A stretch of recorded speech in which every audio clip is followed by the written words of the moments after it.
À environ un mois de la date prévue pour le référendum constitutionnel, des voix continuent de s'élever pour demander au pouvoir en place de faire machine arrière, soulignant que l'actuelle loi mère n'autorise pas une telle démarche. L'opposition de son côté fait feu de tout bois en vue de mettre des bâtons dans les roues de l'équipe gouvernementale, alors que plusieurs manifestations de rue ont déjà été organisées dans le but de contester l'initiative. Les opposants n'entendent pas lâcher du lest. Jean-Charles Moïse, leader du parti Petite Dessalines, demande à ses partisans de s'opposer au référendum par tous les moyens. Peuple haïtien, je n'ai pas besoin de connaître qui nous est, quel que soit qu'on trouve. Depuis nous avons un citoyen qui loue Jovenel Moïse pour organiser un référendum, mettez moun ça dans même pas avec Jovenel Moïse. Même ce qui est réservé pour Jovenel Moïse là, moun s'appelle même genre. Ça veut dire qui ça? Son avertissement nous voyons la société. Moun dans quartier yo, depuis nous avons l'école nationale, un lycée, un collège, ou bien n'importe quelle institution de l'État, je ne vais pas dire que nous avons besoin. Mais, parce que pour tout le matériel déposé, je ne vais pas dire mettre du feu sur eux, brûler.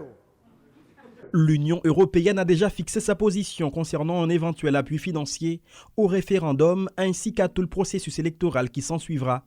Le BINU et le Corps Group ont même qualifié le processus référendaire de non inclusif. Pour l'ancien élu du Nord, les Nations Unies jouent le double jeu en facilitant la réalisation du scrutin référendaire via leurs organismes déconcentrés. À travers INOBS, à travers les Nations Unies, c'est le qu'a fait commande matériel pour le référendum.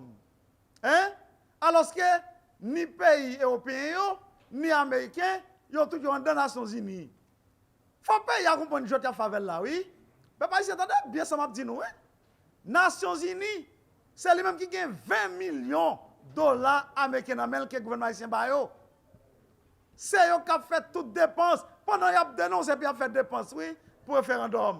Du côté de l'opposition plurielle, l'ancien parlementaire dit déceler en jeu de tromperie. Si des leaders de l'opposition ont récemment changé de discours pour réclamer un départ ordonné de Jovenel Moïse du pouvoir, ainsi que la formation d'un gouvernement de transition neutre, Jean-Charles Moïse croit qu'il s'agit d'une incohérence. Il fustige la démarche des opposants qui ont sollicité la médiation de l'Organisation des États américains pour rechercher une solution à la crise actuelle.